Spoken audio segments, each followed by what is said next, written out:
Namo tassa bhagavato arahato samma sambuddhassa. Namo tassa bhagavato arahato samma sambuddhassa. Namo tassa bhagavato arahato samma sambuddhassa. Buddhang dhammang sangham namasami.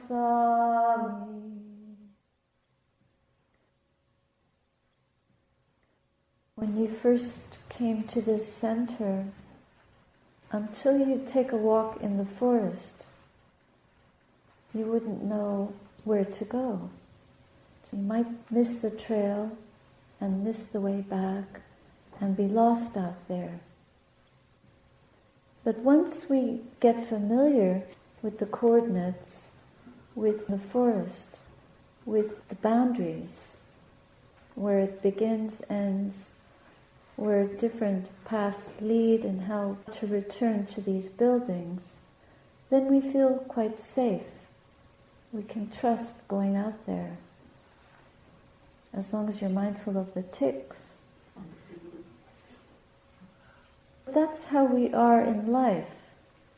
We grow up in this world of so much variety, so many choices thrust upon us, and we're not really trained properly to make choices on all the levels that they present themselves to us in life.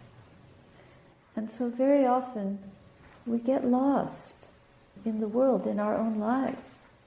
Lost, dazed, and confused. Do you remember those words from an ancient tune?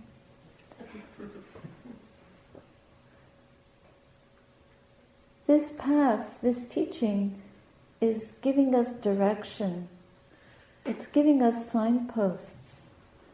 It's giving us opportunities to make wise choices.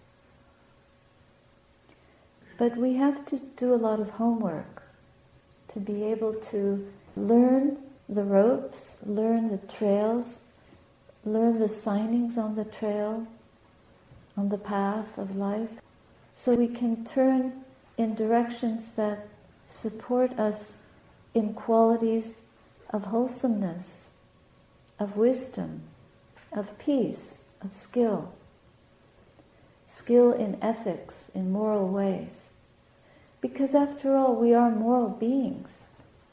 The fabric of the heart is a moral fabric. It's not a burnable cloth. It's a moral tapestry. And to honor it, to uphold it, to care for it, we must become skilled in morality, in uplifting ourselves in the ways that will produce wholesome deeds, wholesome speech, wholesome thinking, wholesome results. Wholesome meaning harm less, protecting life, protecting each other, caring for, making peace, not war. And where does that begin? It begins with each of us from within. The real armaments are inside of us. Of course, there are nuclear weapons now in many places, in the hands of beings with not much wisdom. Then the whole world becomes endangered. That danger does not disappear through the use of arms against arms, but due to the force of loving kindness, compassion, and wisdom, grown in the hearts of beings such as ourselves here, in this very room. If we can grow in these ways, then we can find our way through the maze of life without getting lost Even if the forest were to burn down, even if the trees were to disappear, if we really graduate in this gradual training, if we evolve with it properly, then our own hearts will not burn up, because we can become established in a training which gives us the resilience to withstand the insults of the world and to grow in peace. But first we have to do some homework. We have to learn how to clear a path through the jungle. We have to learn how to see from scratch all over again. Because the ways that we've been taught and trained as kids, as young adults, do not give us those skills. Those ways do not endow us with an exalted, transcendent wisdom. The skills of the heart, the craft of the heart, is of a very different texture. It's an art in and of itself. Learning to see again means to decondition the mind from its conditioning. Coming into this space and keeping silent and observing the state of our minds is just what a doctor would do. If you go to see your doctor, she will take a stethoscope and listen to your heartbeat and assess by measuring your pulse, your blood pressure, doing blood tests, and give us a diagnosis. Maybe something we like, something difficult, we don't know. But whatever state it is, we only discover it because of the skill this physician has in diagnosing the physical condition. Here we are, each one of us, we are asked to be our own doctor, mental doctor. What's the condition of the mind? So this attending to the silence is like applying a stethoscope to the mind and listening to the heartbeat. But it isn't the physical heart. It's the heart-mind. Where is your mind? Sayadaw U Pandita asked me that 30-odd years ago. Where's your mind? And I pointed to my heart. Yes, the heart, mind. It is not the brain. That's just chemistry and neurological action. But the heart is the moral action of the being. So this is what we want to understand and develop. And deconditioning, it means we have to understand it by listening and observing what is the condition of this chitta, this mind, heart-mind. What's the condition? Well, when you sit down day one, it's restless, it's tired, anxious, wanting, upset, irritable, flimsy, shaky. It's dizzying. The mind is so accustomed, habituated to thinking, chewing, consuming, acting, reacting, running from, running to, running away, running with. So much speed. As long as we're speeding along, we don't see what we're doing. We don't understand our direction.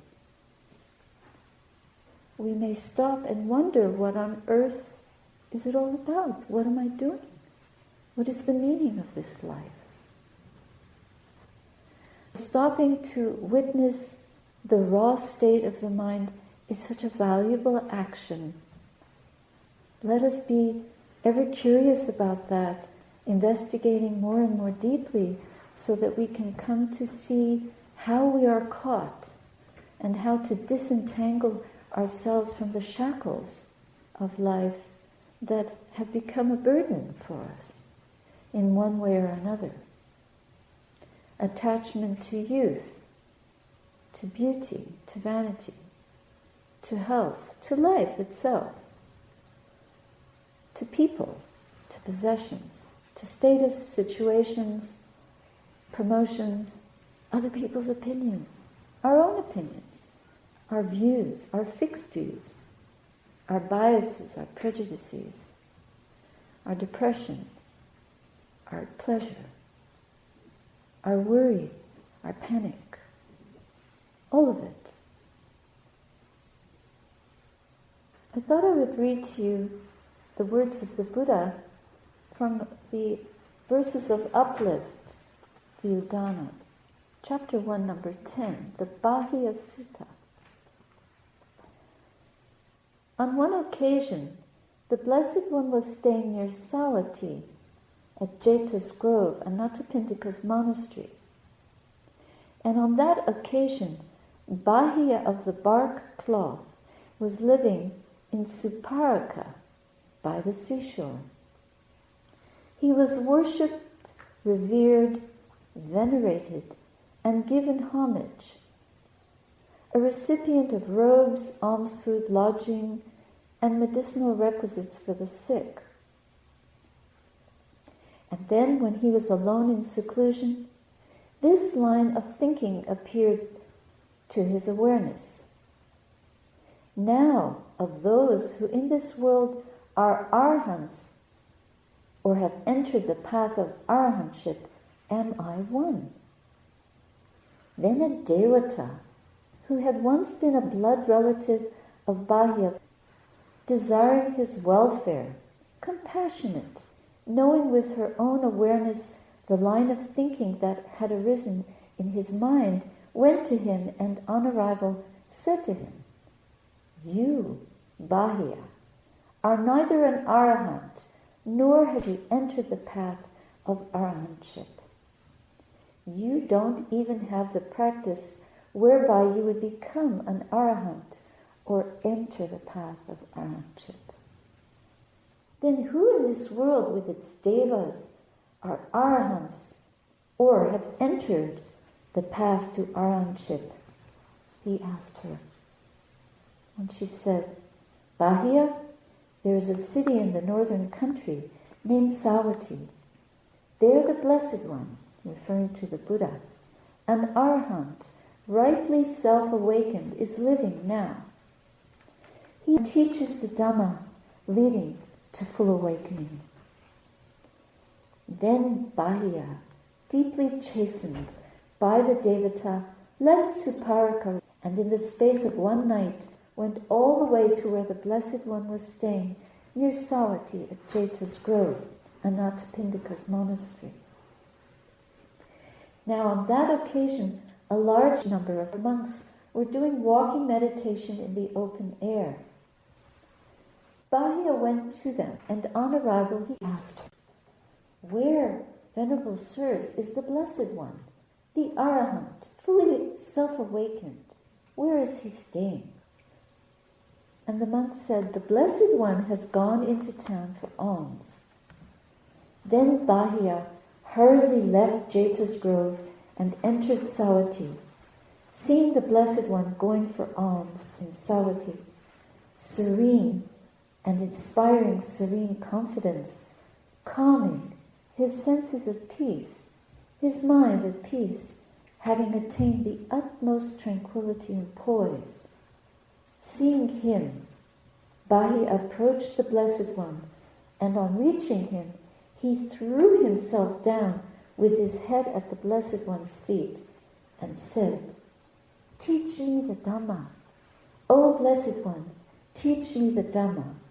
O well gone forth one, that will be for my long-term welfare and bliss." When this was said, the Blessed One said to Bahiya, "This is not the time, Bahiya. We have entered the town for alms." A second time, Bahiya said to the Blessed One, "But it is hard to know for sure what dangers there may be for the Blessed One's life, or what dangers there may be for mine." me the Dhamma. O Blessed One, teach me the Dhamma. O well gone forth one, that will be for my long-term welfare and bliss. Bahiya was not to be put off. A second time, the Blessed One said to him, this is not the time, Bahiya. We have entered the town for alms.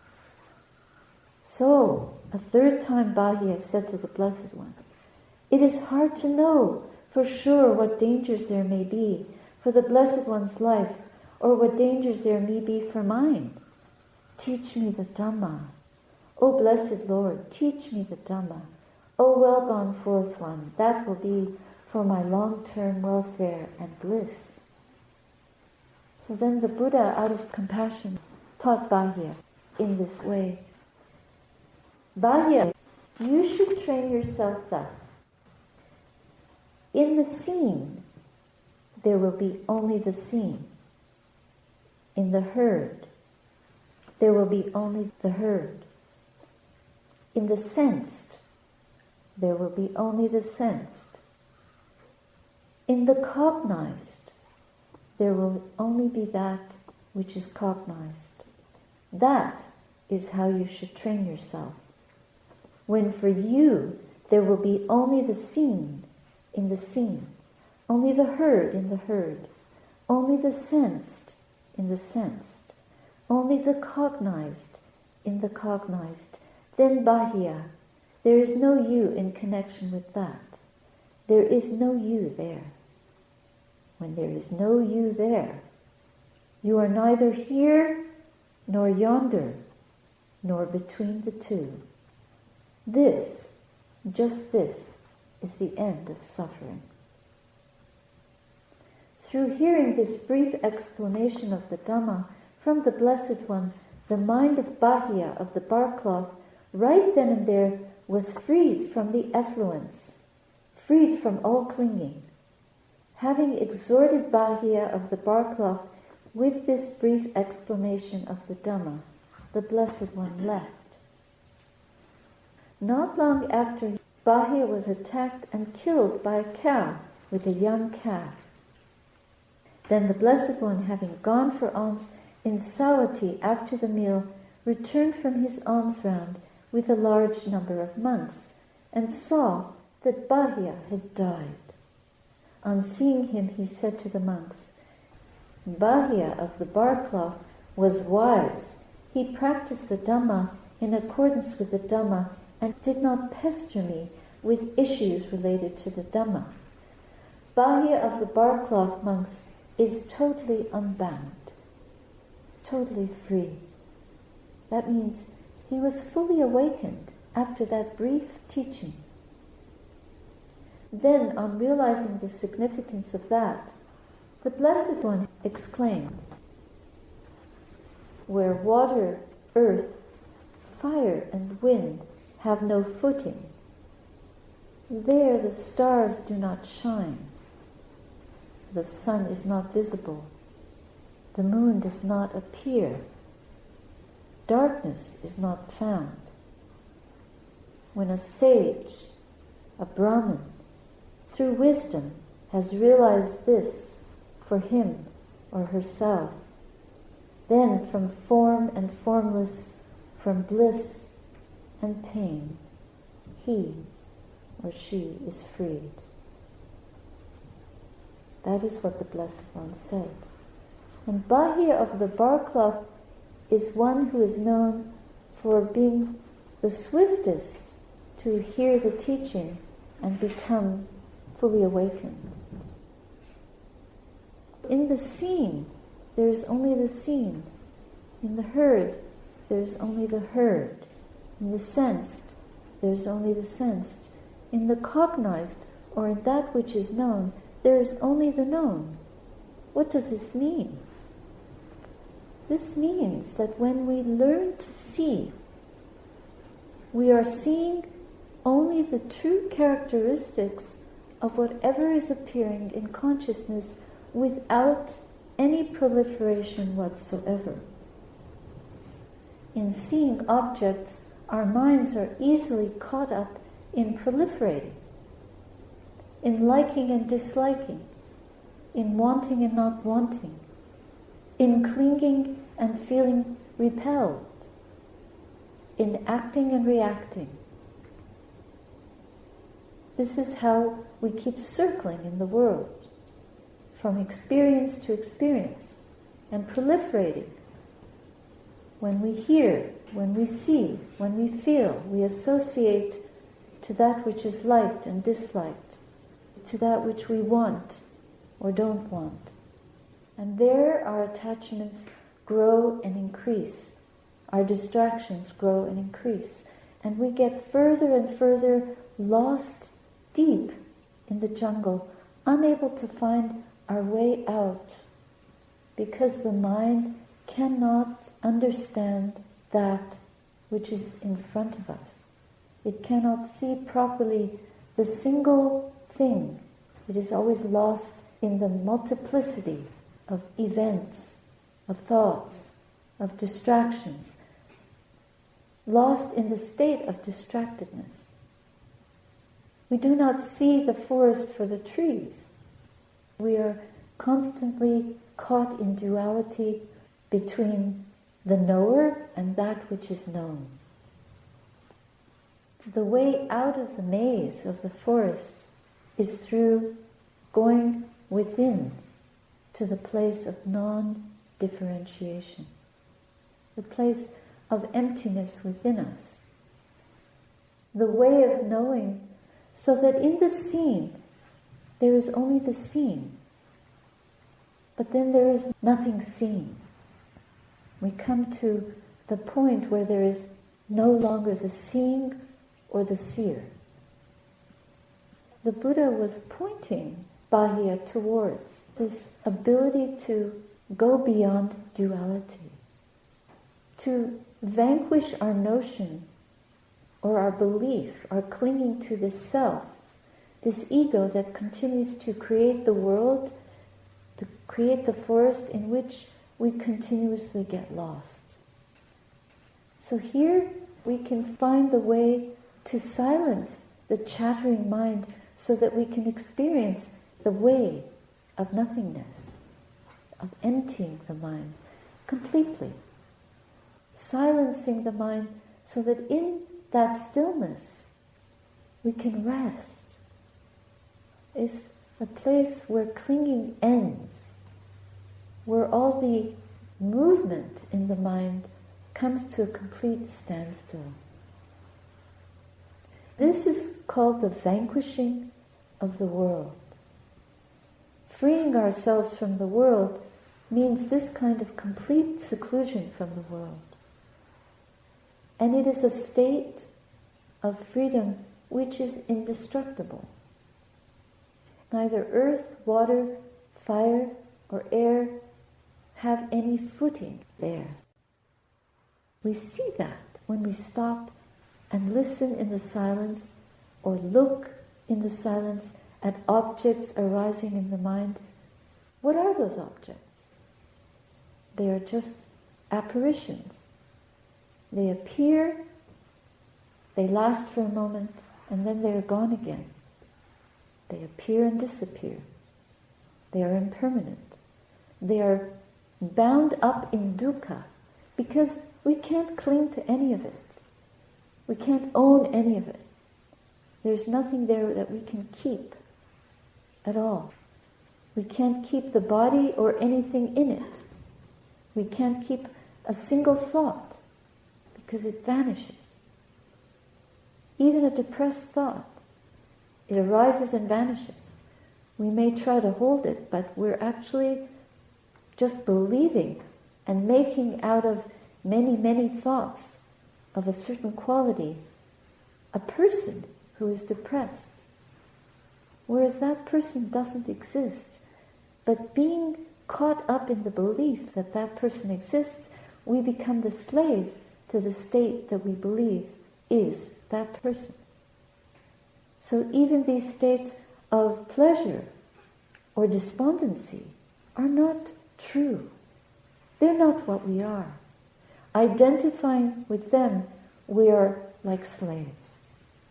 We might be happy slaves or depressed slaves, But we are not those slaves. These are only the fantasies of the mind, the wrong views of the mind, the wrong ways of seeing. These are worldly winds to be let go of. That's why this practice of seeing only what is seen, just exactly as it is, impermanent, dukkha, full of suffering, it cannot give us any satisfaction, not lasting, and it's empty of any being. Seeing that is so freeing. It's a moment of wisdom, a moment of understanding. So this teaching that the Buddha gave to Bahiya, seeing the composite nature of experience, the mind learns to go beyond the conditioned world to the unconditioned.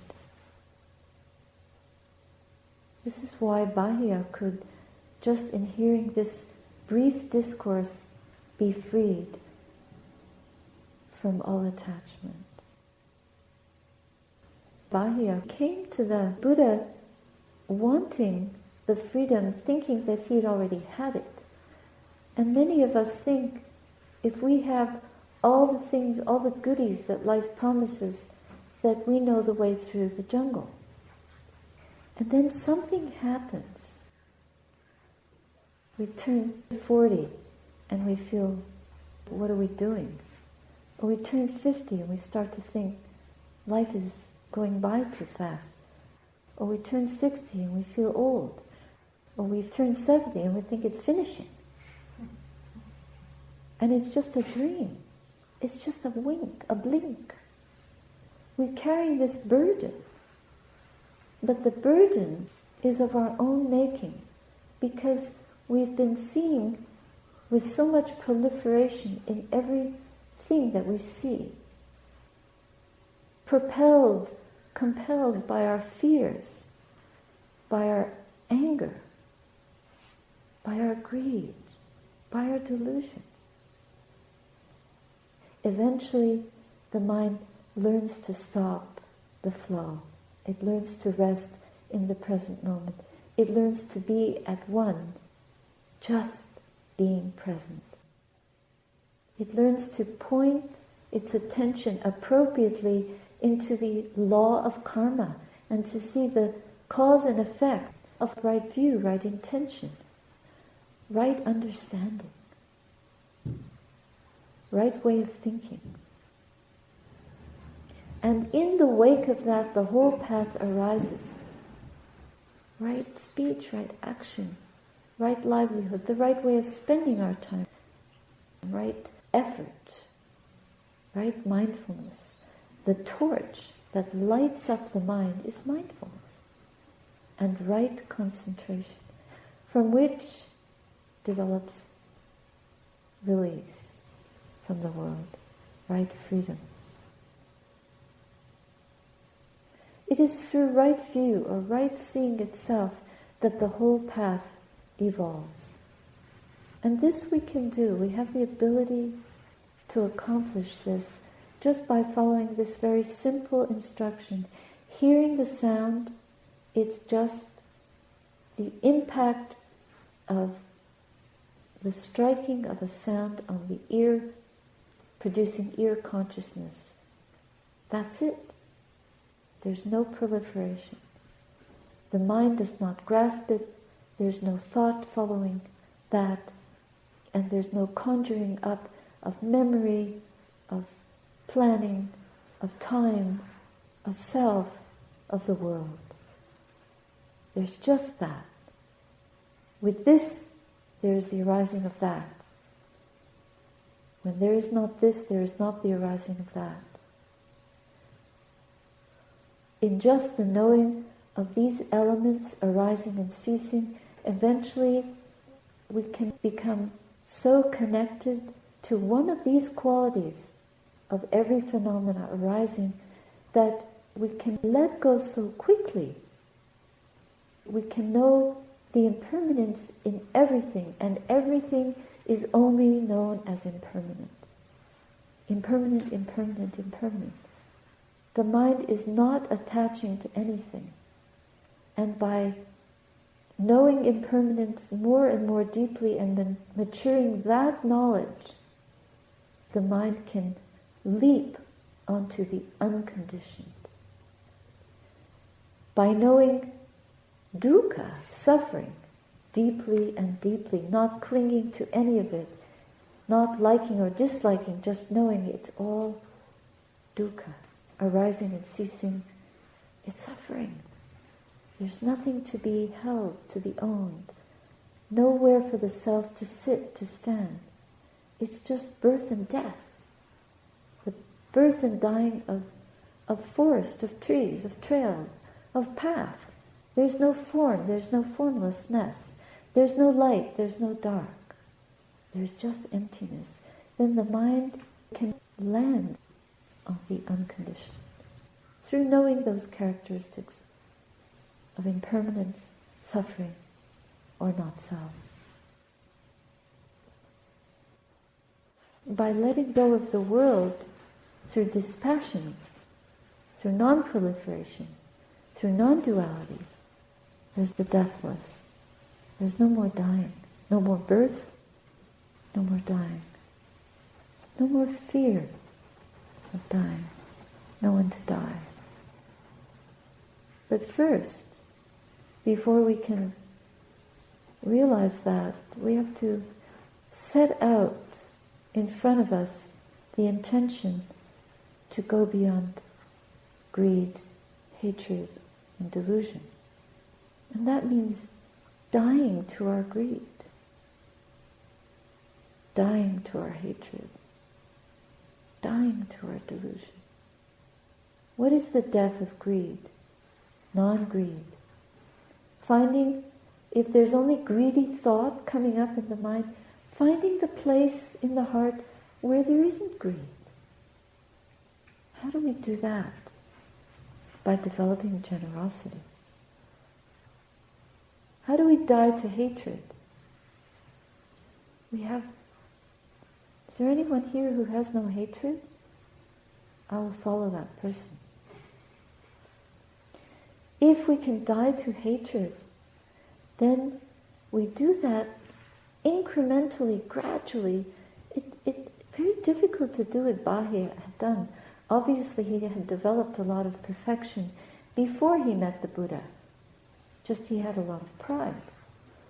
But to be able to find within the heart the place where there is no hatred, there must be one little island of love, of forgiveness, unconditional. We develop that quality.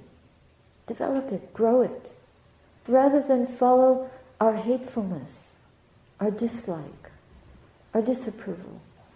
Not believing in that, but following and developing gradually the quality of non-hating, forgiving. This is why this practice of loving kindness is so important for freeing the mind, for awakening. Compassion, loving kindness, rejoicing, and the quality of renunciation. This is where equanimity comes in. All of these times to know truly, what is this that we're running towards? What is it really? Is it empty? Is it impermanent? Is it suffering? To know, what is it really? To understand the law of karma and the power of intention. Moral intention begets moral intention. Ill will begets ill will. Goodwill begets goodwill. Greed begets greed. Generosity begets generosity. To develop skill in the mind, moment by moment. One moment of freedom. We never lose that. If we have one moment of freedom, we can build on that. So if there's one moment of non-depression, then we build on that. How did we get that? How did we land there? And to grow that space in the heart. So it starts with incremental baby steps. not to run ahead of ourselves, but incrementally grow in the Dhamma and trusting the path, knowing that it is possible, knowing where earth, air, water, and fire have no footing, we first have to find our footing in knowing the elements and to take things apart, to take apart the things that we believe in and see them for what they really are. To know the earth element is earth element in the body. To help us develop dispassion for the body, we start to know the body as just body parts. Where is the self in that? Is the self in the liver, in the bony matter, in tissues, skin, head of the hair, teeth, sinews, undigested food, excrement? Is that self? These are all empty. 32 parts of the body. It is said that if you repeat the 32 parts of the body backwards and forwards, there's actually a formula for doing this, and it's a very effective way to cure illness for those of you that are caught up with some virus at the moment. Take the 32 parts and chant them one by one, line by line, backwards and forwards, over and over again, day after day. There will be no illness. It's a purification. These tools that the Buddha taught us are ways of purifying the mind. They're trainings in purification. If we follow the path of Dhamma, the mind can only go in one direction. What every true path follows, it's in the direction of the unconditioned, total purification. And yes, in that way, it's annihilation. Now that might sound scary, but one has to really understand that there is nothing to annihilate.